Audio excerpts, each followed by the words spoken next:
Vamos lá para as leituras do mês, guerreiro. Vamos lá, vamos lá. Você... você tem 4 mangás, mas na verdade você tem 3, porque um a gente vai comentar junto, né? Então, É. qual que você quer começar? Ah, eu começo? Então eu vou com o que eu tenho menos a falar. Vamos falar de Tezuquinha, a Feiticeira da Tempestade. Tezuquinha. Do Esse Tezuka, eu, a com... única coisa que eu não tenho, eu acho que são os da New Pop lá, Dom Drácula, Ilha do esse eu Tesouro e comprei tal. numa promoção que tava muito barato.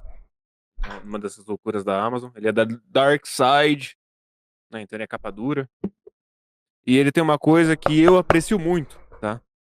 E, porra, falando da falecida New Pop, não tão falecida assim, eles não têm um paratexto. Depois, Hum, contextualizando o mangá, interessante, interessante.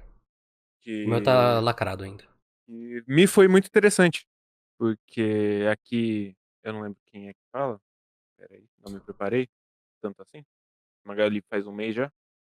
Hã, é a Ellen McCarthy, que ela fez, tá até escrito aqui que ela fez o The Art of Osamu Tezuka, o Deus do Mangá.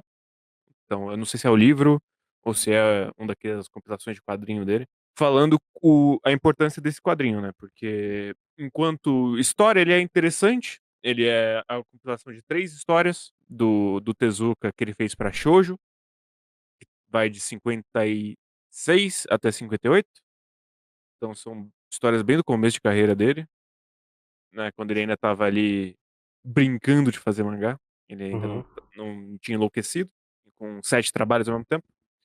E são shoujos bem bobinhos, assim, mas é interessante a perspectiva que ela traz, que esses são shoujos da primeira geração pós-guerra do Japão.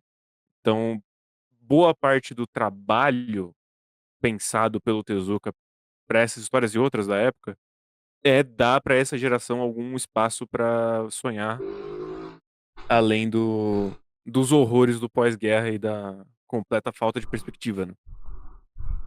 E eu achei que isso enriqueceu bastante a uhum. história. E quando eu li, assim, eu lembrei do grande paratexto que tem em Patrulha Yamato? Yamato, né? Que é um velho da Manchete falando, porra, eu via na Manchete. Que foda-se, senhor velho da Manchete, o que você lia. Isso não me explica Yamato de maneira nenhuma. Então eu achei bem legal, que eu tive um contexto a mais. E aí, falando das histórias em si, é bem legal, porque são os anos 50, né? Então elas têm uma vibe bem aqueles curtas de animação da Betty Boop, sabe? Que são Sei. meio caóticos, que as coisas elas vão acontecendo e vão se transformando, assim, não tem uma grande naturalidade nos acontecimentos. Ele vai pra onde ele quer ir e normalmente as histórias, cada página tem muita coisa acontecendo. A passagem de tempo ela é bem comprimida, então acontece 1 bilhão de coisas. Inclusive é engraçado, porque histórias dessa época que a gente não tem a versão dos capítulos, né, então vocês acho que dá até pra ver aqui, tem só o corte de quando acaba uma história e começa outra. Então eles fazem isso acontece no Ashton no Joe também, se alguém tiver a edição New da Pop. New Pop. Também tem no da JBC o Rosa de Versalhes também é assim. Então a gente não tem quebra de capítulo, mas você sente, às vezes mais, às vezes menos, esse estamos recapitulando aqui, porque é outra história correndo em outra semana ou outra quinzena e tudo mais. E é um desenho que ele é muito charmoso, ele parece realmente aqueles curtas, assim, então ele usa muito tom de cinza. Ele faz uns cenários bem elaborados, com várias camadas de gradação, assim. Aí, ó. Página bonita. Então tem muito essa vibe de animação dessa época pra cinema, assim. Que ele tá desenhando muito, apesar de ainda ser os anos 50, então o mangá como conhecemos ainda tá engatinhando, né, a linguagem do mangá. Uhum. Então eu acho esse aspecto também interessante, ver como eram feitas as histórias há mais de 50 anos atrás, como o próprio Tezuka cresceu, né, porque o que eu tenho mais acesso do Tezuka, eu li o Ilha do Tesouro, mas o que eu li mais foi as histórias adultas dele, então que já é um Tezuka dos anos 70, então já é muito mais amargurado com a vida, e muito Total. mais gabaritado também. Então é legal ver esse começo de carreira, eu queria que saísse mais coisas dessa época pra cá. Mas é isso, eu acho charmoso, a edição tá bonita, é um papel bizarramente grosso, como as coisas da Darkseid normalmente são, e eu acho que é Ah, interessante olhar por esse aspecto de pensar o Japão da época e o que um quadrinho desse trazia para as crianças, ainda mais considerando que o cinema dessa época não era para essa classe social que os quadrinhos alcançavam. Então eu acho interessantíssimo. Mais do que bom. Eu não acho as histórias particularmente boas. vou ler, tá aqui. Tô com ele, Livro dos Insetos aqui também, da Darkseid. Então, Esse é bom, esse é bom. uma hora nós lê. Eu vou falar de um que eu também não tenho tanto o que falar, não. Mas é um mangazinho que eu comecei a ler ontem, venho me divertindo bastante com ele. Que é o 67% Inércia.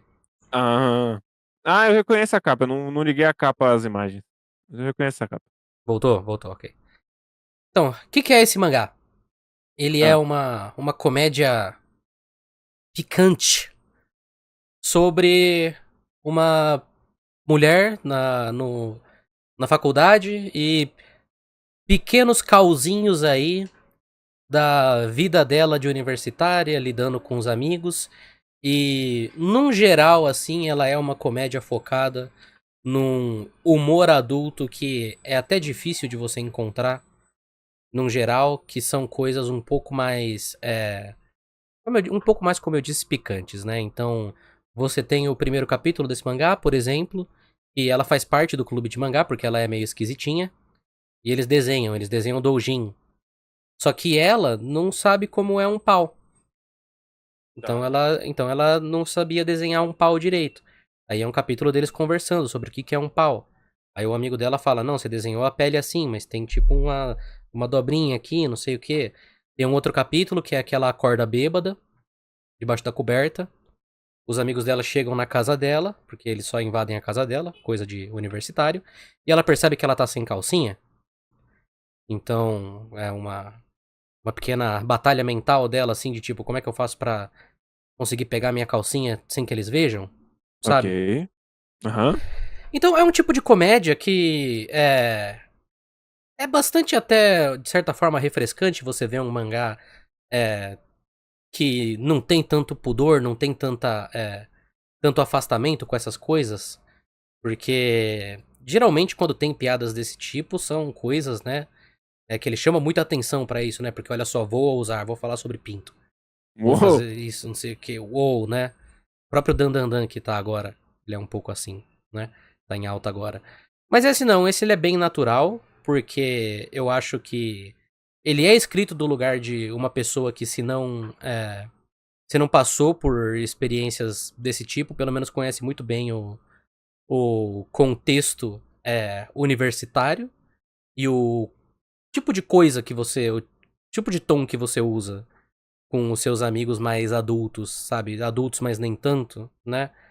Então ele é bem gostosinho de ler, os capítulos eles vão rapidinho, eles têm menos páginas até, se eu não me engano, são 10 páginas por capítulo, né?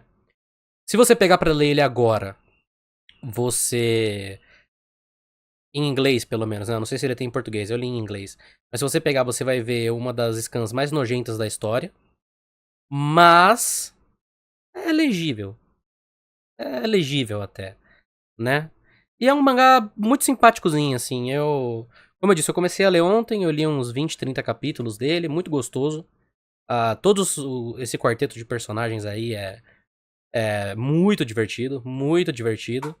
E é um bom mangá pra se ler se você não tiver vergonha.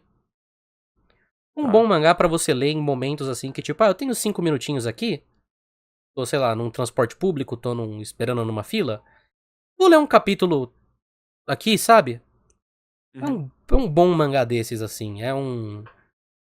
Na minha cabeça eu sempre coloco esse tipo de mangá, assim, numa caixinha que eu gosto de pensar no mangá de fumar atrás do mercado como o meu mangá definitivo desse gênero. Gênero de mangá de 5 minutos um capítulo, sabe? Uhum. Então, é isto. Eu curti 67% inércia. E fica a minha recomendação aqui. Mas, Só se você tiver mais de 18 anos, tá? Porque Tá. eles falam umas Sobre pinto. coisas. Eles falam umas coisas que criança não pode ouvir. E eles Entendi. mostram umas coisas que criança não pode ver também. Mostra pinto? Não mostra pinto. Tem um capítulo que é a grande piada é que eles não podem mostrar pinto, que eles precisam ficar censurando. Aí é uma menina que ela chega, ela tem um vibrador. Um vibrador não, né? Um dildo. E aí ela fala, tipo, ah não, eu peguei esse dildo porque tem um colega meu que ele tava fazendo um tanque de dildos. E aí ele, depois que ele terminou, ele viu que ele tinha, tipo, 400 dildos na casa dele e ele foi se livrando aos pouquinhos. Um deles ele deu pra mim. E aí é, tipo, várias páginas assim que é... Metade do quadro tá pixelado, sabe? Esse tipo de coisa. Uhum. Piadas engraçadinhas, né? Ele não é tão inventivo visualmente, mas são... O humor